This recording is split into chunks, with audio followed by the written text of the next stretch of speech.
Carl is in some pain now, isn't he? What angers me is the fact that the listeners, at least they get a record. They get 3 minutes where they can just relax. They don't have to listen to this drivel. I've got to sit here for another 3 minutes while you try and explain to this idiot why they have a parasites and why we have fish and why, you know. It's just interminable. Oh, Carl's question is, what's the point of a parasite? I was saying, well, they evolved alongside everything else, and it's part of the ecosystem. He's going, but why is a parasite in a fish, in a heron, back in a fish? And I said, what's the point in anything, right, apart from the balance of the ecosystem that survives at any time? And then Steve went, Carl, you should have done this when you were in sixth form. Yeah. Questioning the point of life. Yeah, and you should have had these existential questions, you know, when you were younger. Did you ever used to lie awake at night thinking, where did the universe end? No. I did that when I was about 6 or 7 for about a year. When someone said it was... He was lying awake at night thinking, where does Manchester end? I assume it goes on forever. They've made a map, haven't they, for the for the universe? Yeah. Like, well, yeah, as far as they can, yeah. Big, is it? it's massive. Yeah. But if you're that lost, you know what I mean? Forget the map's map. not gonna help you. Sure. If you're that lost, forget it. Look, we're never gonna make it. We're not gonna live 400 light years. We're not gonna... Of course, you could take a shortcut through a wormhole, couldn't you? What's that? Oh, no, no, no! Let's not talk about the universe, please. Let's talk about something that you could comprehend, Carl. Well, listen. Were you on Richard and Julie yesterday? Alright. Yeah. Tell us about that. It was good. It was good fun. Yeah? It's a bit surreal. Is it? Yeah. It's not... That's nice, though. There's something charming about them. Do you know what I mean? They go off on tangents. They sort of digress. They suddenly think of something... She'll suddenly go, oh, my jumper's itching or something, you know? Yeah. And it's quite charming. It's not annoying at all. Yeah. And, I'd never seen it through before, and, I didn't insult them because I said it was like an adult Blue Peter. Right. But, In what way? Well, they had a Christmas wrapping competition. Right. Then they had, a Christmas wrapping competition? And then they had, that wasn't them doing kind of then they had what the French people are like. There was didn't quite understand that, living in France. Then they had a woman who, relived an Elizabethan Christmas. The bit that made me laugh was, she was, sort of announcing this through an Elizabethan microphone and PA to all the people sitting around dressed as... I'm a bit confused, like, this sounds fascinating. It was good though. And at the end I said, the next week I'll be washing a tortoise and that. Yeah. And the producer said, if you do want to make something for the show, we'll definitely feature it. So I might make some of those things that you spoke on Blue Peter, like sending, sort of, you know, I remember, they made a chest of drawers out of 3 matchboxes. Yeah. For Barbie doll or something, or Action Man. I seem to remember them showing you how to make a dusty bin once. What, on Yeah. Blue Peter? I made one, I remember making one. Really? Yeah. I haven't watched Blue Peter, obviously, for, like, 25 years, Yeah. but is it the same sort of thing? I think it's pretty much the same now, yeah. They occasionally they'll have kind of, larger sort of dramatic scenes, so that all the cast will kind of act out sort of murder mysteries and stuff like that. Oh, yeah. There's a bit more of that going on. Do they still have the Kodo drummers from Japan over? I think the Kodos come on like twice a week. With the shiniest buttocks I've ever seen. Yeah. Greased, they're in like sort of nappies or whatever they call them, and they're playing the drums, and you see them from behind playing these big drums, and they've got shiny buttocks. The lights really pick up their arses. I think because they've kind of funked it up since we were younger, because I remember it was always stuff like, let's have a look at this traction engine. Yeah. Or let's drive some traction engines, one very small, a slightly larger one, then you need a larger one, and we'll just drive them around the studio No, for a so bit. you're going up Nelson's column with Shep. Yeah. You might die, you might not. But I always wondered if perhaps the people in charge were not perhaps down with the kids when they were saying, what are we going to do this week? Let's have a look around a traction engine. Exactly. That's what the kids of the early 80s want. But they did used to sneak in education, whereas Magpie, that was just like funky people who were sort of really in the 70s. Never watched Magpie. No, I know I got it wrong as well. I did used to watch it, but I used to watch Blue Peter. I think I was conned. I always feared, because see, with the Blue Peter, I felt like I was learning something. I imagine on Magpie it was just, you know, Mr. T came round or whatever. It was a lot more cool, was it? It was a little bit more cool, yeah, and a lot more throwaway, and, it was sort of like, Magpie was sort of like Looking. Right, on telly. Yeah, you know. yeah. What happened to Looking? Don't know, it used to be the Junior TV Times, I don't know. There's probably people listening who've never even heard of Looking. Is that what it was? Apparently so. But there was cartoons and things. Yeah, it was just basically an advert for ITV. Looking. Oh, was it? Almost entirely, yeah. And did it have like a Laurel and Hardy strip or something? No, it would have things like the story of 5 Star. Really? And, is it like the ones in the News of the World? Not dissimilar. Brilliant. Yeah. Hey, I've had 5 kids. Next picture. Bought one of them a guitar. Yeah. Next one. We're at number 7. Yeah. Brilliant. Next week, Tina Turner. I love the fact that 5 Star is still touring. There's only 3 of them now. Really? They're still called 5 Star. Really? Yeah, I thought there was 4 Boney M's at one point. Tribute acts, that each one of them had a... And then there was a 5th, who was someone who wasn't the original member of one of the Boney M's, who set up a splinter group. It was ridiculous. Yeah. I don't know how many there are now. I was thinking, what we should do on this show as well, is have a doctor. Right, Just sitting in the you're corner. worried about your health? No, just so when Carl says, why are your bollocks there, the doctor can now go, well, let's ask doctor. Right. And he goes, they're there because I don't know. And we need a Is vet Dr. as well. Spots available? we need a doctor, probably a vet, some sort of vet, or a naturalist would be good. And what else? Oh, and a physicist or something, or an astronomer. What do you think, Carl? I'd love that. Would you really? Yeah. Is there any doctors listening? Of course there are, as if a doctor would listen to this.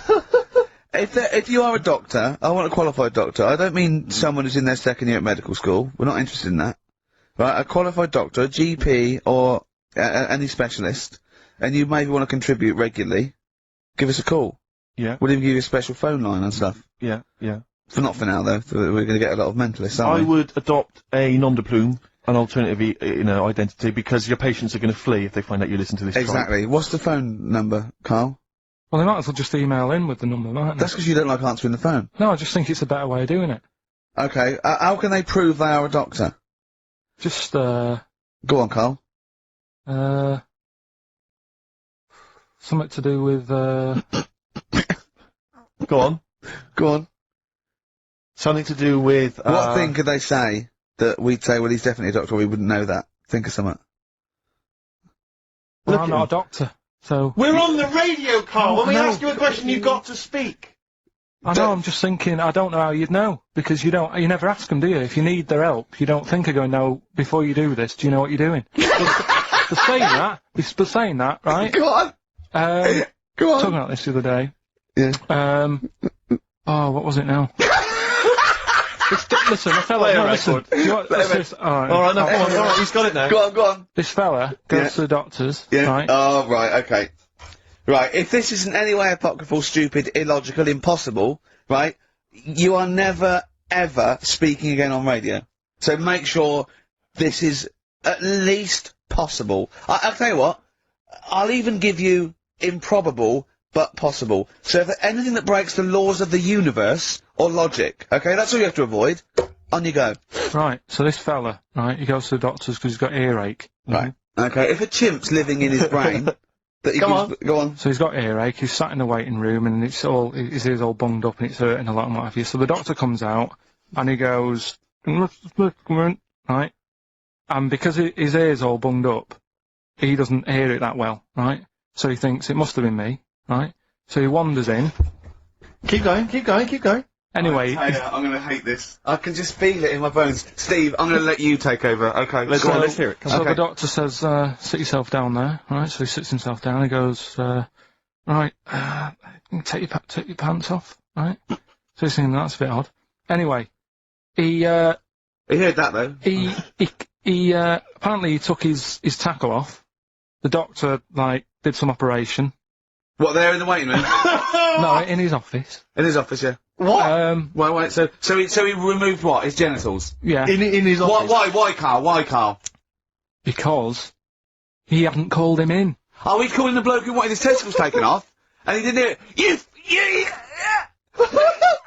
What? So the doctor went out and said, Mr. Jones, who's here to whip off your cock and balls, just here and now, right? Bloke comes in, it must have been me. So the bloke who wanted his balls taken off didn't say, oh, I think he said me. So he didn't interrupt then. So the bloke goes in, he starts taking his testicles off, and he doesn't say, I'm here for me ears. I think it's probably best, Rick, if we return to the very beginning of time, the dawn of man, because of course, even in primitive, prehistoric ages, medicine was practiced in some ways, from the research people have done, cave paintings and the like. Carl, I wonder if you would just give us your initial thoughts on, the medicine of the ancient world.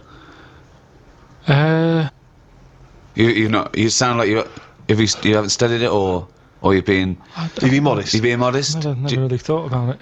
I know that Tutankhamun, Tutankhamun. he died of having a knee injury.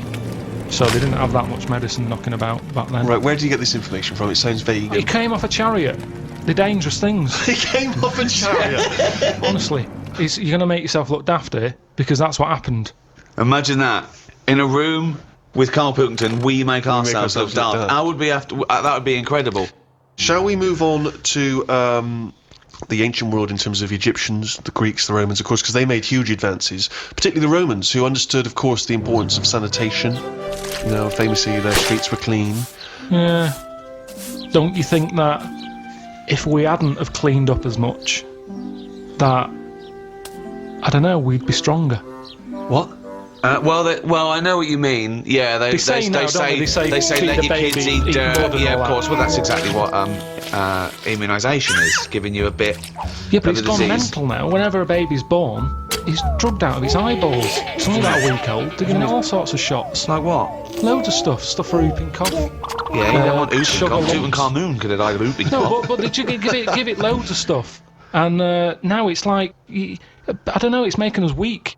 There's this big thing, you know, like the superbug, where people took half the course of antibiotics. It was almost like an immunisation to the bacteria and virus against the antibiotics. That's what I mean. So yeah, we need some germs, as you'd call them, but there are some that we have eradicated. I mean, I think it was in our lifetime that they eradicated smallpox from the world.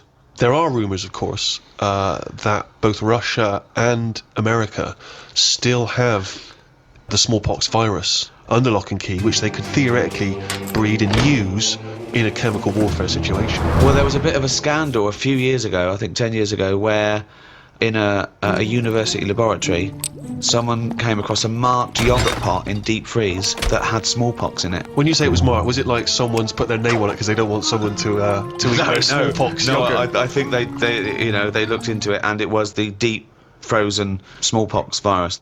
What I mean is, it's under lock and key or frozen at minus So that's 200 not good degrees enough, is centigrade. it? Why? Under lock and key and all that. It's not good enough. Get rid of it. Why are they keeping a little tub of smallpox knocking about? Well, are they not meant to be? Well, No, that's but a what was he doing lesson. there in the first place? To me, that's like in James Bond, where they don't kill him when they have the chance. He's always that little thing of, play with danger, let's keep a bit. Yeah. Well, it's Pop it probably next to AIDS in the Kiora bottle. I don't understand why you'd store that. Well, there's probably a presumption, it's probably an overhang from the Cold War, where people were thinking, well, listen, what if Russia's still got some smallpox? We better hang on to some smallpox. It's just Yeah. clutter though as well, isn't it? You see, we're obsessed with keeping stuff. And it's the same with germs. We can't even say, get rid of that, we won't be needing it. Smallpox, we'll keep it just in case, get rid of it. We've got this obsession thing again, it's saving everything. You say that, but of course, famously Alexander Fleming discovered what may be the most important breakthrough of the 20th century, which was the first antibiotic, I think, in 1928. And he discovered that because he left a bit of old bread out for a while and it went all mouldy in his kitchen. And he thought, oh, what's that? Oh, let's have a look. Like I've said to you before, it's down to him being scruffy more than anything. Well, not, It just seems like there's a lot of scruffy kitchens around. But think if his cleaner had come in and gone, oh, Mr. Fleming, you disgust me, you fucking filthy scruffy cunt. I'm going to throw all this bread away. He's going to go, Maud, what'd you do with that old bread I left out? It'd gone green, sir, so I chucked it away. Oh, Maud, you dopey fucking slut. You've just caused millions and millions of people to die. Keep out of my fucking kitchen. I know, but don't put it there. It's the same way smallpox in So a, you're in a on yogurt Maud's side. pot. It's in a yogurt pot. Wow. You're asking for trouble. But what if Maud had come in and thrown that away? Again? He couldn't shout at her. She's doing a job. I'd be annoyed if it was still there. Yeah. Just don't put like yogurt pots with smallpox in the fridge. I mean, that's a starter. Yeah, but you were saying earlier, let's let babies eat mud, don't inject them. Yeah, but Let them we've crawl got- around a dirty floor, clean up the floor and no one will I die. did say that, but we've gone too far now. Babies are coming out marred. They can't handle anything now. Oh, he's got a runny nose. They're coming out all mardy. Get ill. mardy? Yeah, they get ill easy. Because they're not tough babies anymore. We're ending up with a load of weak people who need looking after all the time. That costs a lot of money. And they can't do anything. They're useless. Now, that doesn't happen in other nature. If a little weak bird is born, You see Bill Oddie saying that won't last. He says that won't last a week, and he's right. You watch it and you say, oh, that third baby that came out, it died, and But he what's was your right. point, Carl? That modern My medicine, point- which can help people live to the age of 75, 80, that it shouldn't be doing that? They should let people just die off? Well, here's something, right? The on. estate that I grew up on, there's a woman there, Yeah. Scruffy Sandra. her name was. I like her already.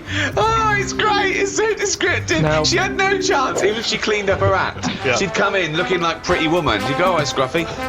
No, What's so, the point? What is the point? so Fucking the hell. thing is, she used to always get on these buses called dialer rides that were sort of like posh taxis. You could call for one, it'd come round to your house, Yeah. and it would pick you up, and you'd pay like 50p. But They you would were pick like- up a bunch of other people as well. Yeah, on the way. So it would take ages Oh, to what get a to where you nightmare go. that is. No, it's good though. It's kind of a bit of a day out. Old people used to love it because you'd get to see things. Right. And you'd hear a call coming in on the radio that Scruffy Sandra's being picked up. Oh God! And she'd always have loads of bin bags with her for some reason. Now the thing is, Well, she sounds clean. she stunk. Well, she's taken out the Was bin she bag, though. homeless? No, she wasn't homeless. No, she used to just she just didn't bath and that. She just stunk. But the weird thing is, Why do they call her Stinky Sandra? she never was ill. Right. People didn't sit next to her Yeah. because she stunk. Yeah. Now, because of that, anyone who might have had a bit of flu or a cold never sat next to Scruffy Sandra Right. because she stunk. But that was good. That was like a protection thing for her because she knew that because she stunk, no one wants to sit next to her. She wouldn't pick up the germ. Right. No, but this is quite... Your point is, in order to fend off illness, you have to not bathe. And so you stink. So you're saying that it wasn't that she'd built up an immunity, it was that she stank so much that flu wouldn't come near her. This be is a lot such of a you. specific example. It's not applicable in any other scenario. There's always colds, there's always flu. It's whether your immunity is good or bad. That's interesting, isn't it, that more sort of colds are spread through shaking hands than people, just taking in the air. That's why some sort of germaphobes don't even shake hands anymore. Yeah, but that's going too far because they're going to die of something. You can't be that paranoid. You've got to get on with your life. Loneliness. And it's good to feel ill because when you feel better, you appreciate how good Doesn't you make feel. any sense at all. It's good to feel ill. Doesn't make any sense at all. No, it does afterwards. The other weekend when I was ill, I don't know what was up with me, but I got something. Symptoms? Went to the toilet a lot, felt sick at the same time, got a sweat on, felt weak, had the shakes. Just a bug, yeah. Lasted probably about 24 hours. After that 24 hours, you go, oh, I feel good again. It's nice to feel good again. And it makes you appreciate how good you feel. Now, sometimes I don't know if I feel well. It doesn't make any sense at all either. What do you mean? Sometimes you don't know whether you feel well. Because I've been in my body for years. Here he goes again. Go on, yeah. Here he goes again. Now, the two minds. If there was some sort of kit that the doctor said, how are you feeling, Mr. Pilkington? And I go, oh, I think I feel all right. And they go, well, do you? I don't know. And they go, well, step into the machine, right? Get into the machine, and if he could somehow transfer my feeling into his body so I could feel how he feels, and then he can feel how I feel, and he'll go, oh, you're not well at all. Your heartbeat's irregular for a start. You're a maniac. This is... I No. don't know what's going on here. Because- Why don't you you just get used- accept that if you feel well, Because you don't know if you Hang feel on, let's well. get this machine built. Sorry, why are people bothering studying AIDS? We got to get this machine built. Listen, this machine could do a lot of good if they could do it. Why? Because some people, you hear about people who go, oh, I think I've got a bit of wind. Before you know it, they drop down dead. Right? Because they didn't know. They just, well, didn't Mr. Jones have a sweat on, Mrs. Jones, before? Oh, yeah, he did, but he always had a sweat on. Well, didn't it bother him? No, he was used to it. Happened for years. Why didn't you come in? Oh, So, he and felt what would all the right. machine do again? The machine would make my doctor Yeah. feel like me. So because there's too Mr. many ill Jones went to the people. doctor and said, oh, I've got a sweat on, right? Right, so he'd go, well, I'll tell you what, get in the machine. So Mr. Jones gets in the machine. Yeah. The doctor hits the button. Mr. Jones gets into the doctor. The doctor goes, you have got a sweat on. I'm familiar with this because I had a fella in the other day with a similar thing. Take 3 of these. You are a mental case. I don't know what this is. Because- But why can't What- the what doctor is this- make that observation like a doctor Yeah. does? Why What can't the is this- doctor, using his knowledge, observe the I person tell with the you sweat why. on? I tell you This is why. like a scene from Ghost. This is like Patrick Swayze. Listen, when my nerves were short, Are they not short already? Have they extended since then? Well, yeah, I just have to do stretches, and it's pull them about. Right. But when I had that, I'm not very good with words. Go on. So when I was going in saying, "Doctor, my knee's aching," and he'd go, "What sort of ache is it?" I don't know. Yeah. I don't know. It's just an ache. Toothache. It's like a toothache in my No, leg. but it's different. Go It's on. a different ache. Now the thing Arseache. is, It's like an arseache. it's hard to explain an ache. So he'd Yeah. have to feel the ache, and then he could make an assumption from it. Thank you. So he would presumably go through training, going in the machine, and they'd bring in various sick people, and he would experience and feel every single ailment. Great. Yeah, but Doctor, I'm going to let you know now what a swift kick in the bollocks feels like, just in case you ever have to diagnose that. Oh, you I can't remember that one. Yeah, but Doctor, now you're going to feel a spike up the arse. it's all about. Oh, I can't remember that one. Okay. No, Doctor. couldn't I just wait until the man comes in with a spike up the arse? No, we got to tell you so you know But when I you reckon feel I could it. assess it if he's coming, he's got a spike up his arse. I'd You've be got able to to tell. experience everything before someone comes in and gets into your body like Ghost. But anyway, that's why these sort of things fascinate me. So we'll move on to this next one, right, which is brilliant. Go on Dead then. short story. So, right, old woman, about 70 years old. Yeah. She's normally fit and healthy and stuff. Nothing wrong with her. She's having a good life. And one day she goes for a check to the doctors, just to check herself out 'cause she's getting on a bit. Yeah. Says take your clothes off and that. So she does, and checks her out. Says yeah, you're looking good. You're looking good. Turn round. He said, oh God. He said you got a tumour on your buttock. Right. So she goes, oh. What can you do anything to sort it out? So they go, yeah, we could book you in for an operation. It's best if we remove this. Books are in for an operation. Operation day comes, strip her down and that. They're all stood round, the doctors. Start to operate. It only turns out it's a pork chop that she sat on 5 years earlier, and it had stuck to her buttock. Right, Carl. I can forward you. I'm not, honest. right. No, listen. Okay, Serious. Right, okay, Carl. I'm telling you now. I'm leaving. I'm never doing this show again. No, I'm serious. Honestly. You're talking. I've never had such. What do you mean? You couldn't believe it? No, when I read it, I said I've got to tell Ricky This that. woman had a pork chop stuck to her arse for 5 years. You mental case. Of course she didn't. That is a blinding record, and before that, Rick, what do you make of those adverts? They were great, weren't they? I like them. Yeah. I'm going to buy all them products on the way home. And that's endorsed by Ricky Gervais. He's won awards. Yeah. Rick, do you remember this? This was a hilarious No. moment. No, you'll remember this when you hear it. It was when Carl said something that was basic. Well, I think for a lot of people it sounded like a lot of old bollocks. What have we got now? Right, so we're looking into animals that we get rid of. I've spoken to someone about snails, I've spoke to someone about jellyfish, and that. I'm looking at cockroaches today. She is an expert. She's just not just some random person. No, she works in a museum, a good museum. I said I'd give it a plug. It's the one near Knightsbridge. It's got dinosaurs and that in it. It's worth seeing. And this is Natural her. History Museum. Yeah. So, It's not sure. He's not sure. this is what happened.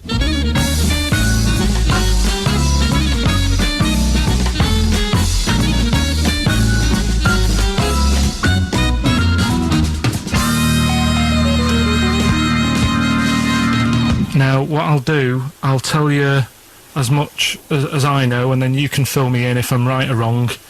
And then at the end of it, we'll get to the bottom of whether we need them or not. Okay. All right. So first of all, the first thing that I found out is that they have 18 knees. That's not exactly possible. They're insects, so they have 6 legs. Yeah. And a knee is usually the junction between femur and tibia. That's sort of classic human knee, as and every other animal knee. So with 6 legs, you can only have 6 knees. Could somebody sort of got mistaken for seeing one that was a bit double jointed? I think you're grasping at straws or something. All right. Well, we might have to come back to that one then. Okay. They can hold the breath for 40 minutes. Well, they don't do that because they don't breathe in the same way as us. They breathe through little spiracles, holes down the side of the body. So, no, they're not a very apt simile because the method of breathing is so different. What do you mean? Because insects have a totally different system. They don't have lungs in the way that we do, just breathing through one part of the body. They're actually breathing through every segment of the body all of the time. So even though they've got their mouth shut, they might be able to The mouth fly. has nothing to do with breathing.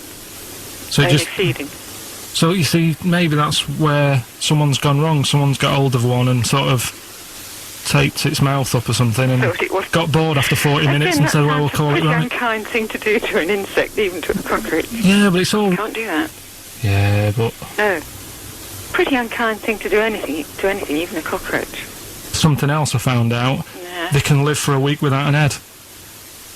Well, that's true if they don't bleed to death in the process. But the weird thing is, when I told you that they had 18 knees, you seemed a bit sort of like, don't talk ridiculous. But Yeah. then we're talking about an animal that can live without an head.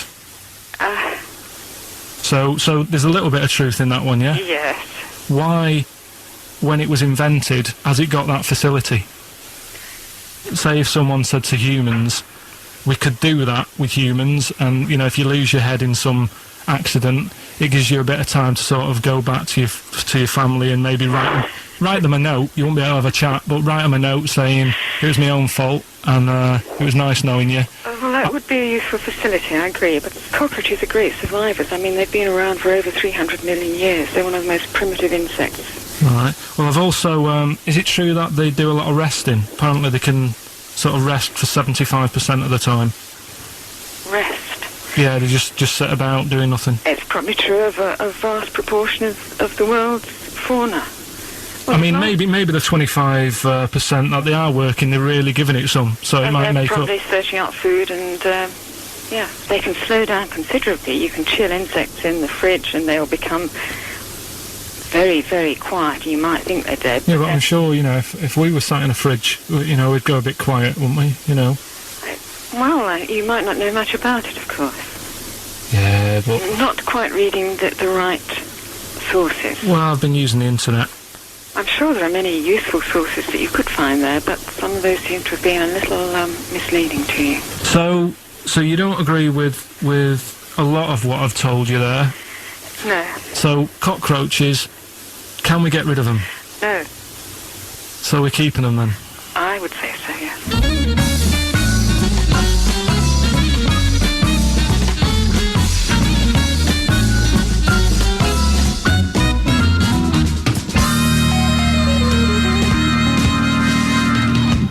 I think we should get her on more often because she sounds like she'd be a bit of an ally, really.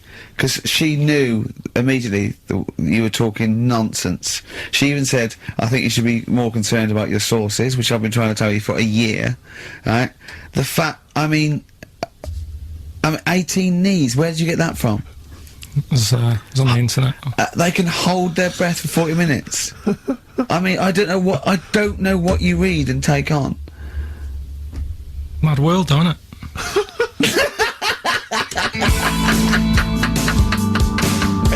Well, if you've just tuned in, it's XFM 104.9, you've got that bit right. Ricky Gervais Show with me, Stephen Merchant. Hello there. Carl is actually in a little booth.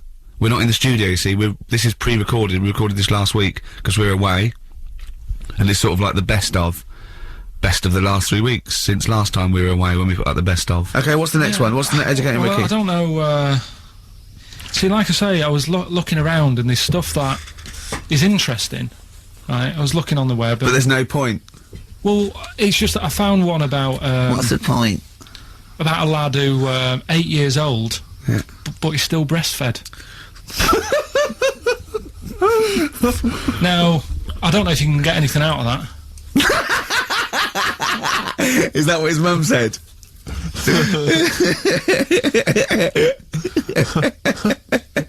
So, What do you mean I don't know if I can get anything out of that? You don't need to. No, it's just that, you know, Where did you read that? that was on the internet.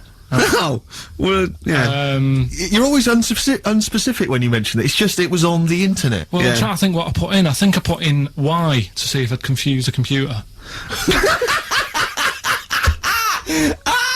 And then, Carl, you are... no, I did, No, honestly. I did a search, put in Y, and it came up with funny things that, like, why is this person doing that? Why is that? And it had a picture of this 8-year-old lad, sort of, you know, on his mum's nipple, and it was saying, you know, is this healthy? You sure that wasn't asking you that question? What? But I put in Y Just to confuse the computer. Like, the computer go, what do you mean? Yeah. Stop it. Yeah.